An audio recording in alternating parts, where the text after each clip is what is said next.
SGI President Ikeda's encouragement for the future division, building a bright future based on our vow, exploring the lives of Nichiren Daishonin's disciples, the lay nun Myoshin.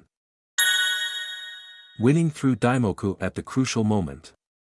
February 11th is the birthday of my mentor, second Soka Gakkai President Josei Toda.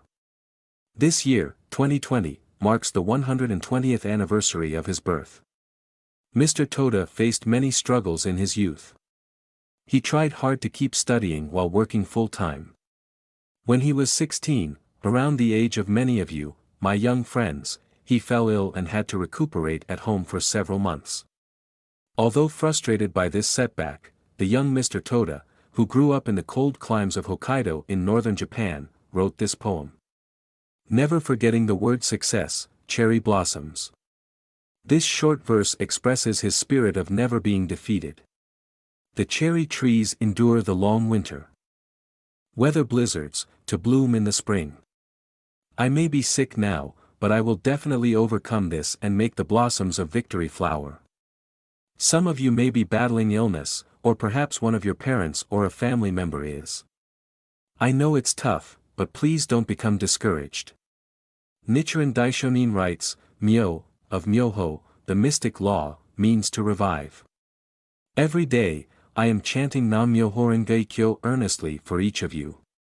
This time, let's study how to have dauntless faith that can transform a winter of suffering, such as battling illness, into a springtime of happiness. The lay nun Myoshin was one of the Daishonin's women disciples. Thought to be the wife of the lay priest Takahashi Rokuro Hyoe. She lived in Suruga Province, present-day central Shizuoka Prefecture. She was also the aunt of Nikko Shonin, the Daishonin's direct disciple and successor. While the lay nun Myoshin was taking care of her husband, who was very sick, the Daishonin sent her a letter of heartfelt encouragement. Founding Soka Gakkai President Tsunasaburo Makiguchi underlined as important the following passage of this letter in his personal copy of the Daishonin's writings. Could not this illness of your husband's be the Buddha's design, because the Vimalakirti and Nirvana Sutras both teach that sick people will surely attain Buddhahood? Illness gives rise to the resolve to attain the way. Everyone falls ill. It is not a sign of defeat.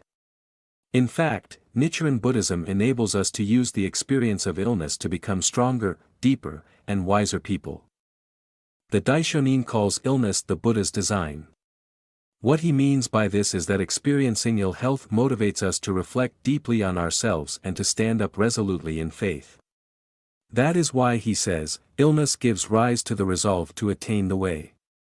When we chant Nam-myoho Renge-kyo and face our illness head-on, the sun rises in our hearts, dispelling any gloom or sadness we might feel. A surge of life force filled with the determination to overcome our illness will well up within us. Becoming ill gives us the chance to learn and come to understand many things for the first time, and to do things we may not have been able to before. Moreover, our own suffering enables us to empathize with the suffering of others. We can greatly expand our own life state so that we can reach out to and sincerely encourage those who are struggling. This is what the Daishonin means when he says, sick people will surely attain Buddhahood. Such is the power of our faith and our way of life dedicated to value creation, which members around the world are demonstrating through their own lives. Former Undersecretary of Austria's Federal Ministry of Education, the Arts, and Sport, and renowned soprano Dr. Jutta Unkartseifert devoted herself for many years to the education of young people. In the dialogue we published together, she reflected on supporting her husband through his battle with bone cancer. It was her conviction, she said, that everything that happens in life serves to help us to grow and develop as human beings. She also remarked that even when we are feeling great emotional pain, if we take heart and try to stay positive, a new chapter in life will open. There is no need to be overcome by sorrow, she concluded. Our hope-filled philosophy of Nichiren Buddhism deeply resonates with Dr. Unkartseifert. All of you, my friends, have, at a young age, embraced the mystic law, which enables you to turn poison into medicine and change your karma. From the moment you vibrantly chant Nam-myoho Renge-kyo, you transform your karma into mission. There may be times when you find it hard to chant. But even chanting Nam-myoho-renge-kyo just once has infinite power. What matters most is having the spirit to sit in front of the Gohonzon and chant, even if it's just for a little while. When you do, tremendous courage will rise up within you. If you have a family member or friend who is battling illness, please chant for them and encourage them warmly. A kind word can inspire them to move forward filled with hope. The Daishonin writes, Nam-myoho-renge-kyo is like the roar of a lion. What sickness can therefore be an obstacle? Our Daimoku reaches not only people in our immediate environment, but also those who live far away. Through our Daimoku, we can infuse our own and others' lives with the invincible power to overcome hardships. At the same time, it is important to value and make use of medical treatment when needed and to lead healthy, well-balanced lives.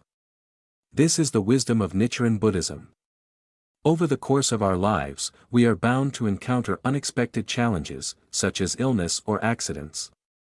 The key is to rouse strong faith and not retreat a single step. It is at those crucial moments that we need to chant earnestly with the determination to win no matter what. Mr. Toda said, if you fight based on prayer at a crucial moment, not only will you solve the problem itself, but you will also lay the foundation for a life of victory and accumulate eternal good fortune. You have nothing to fear.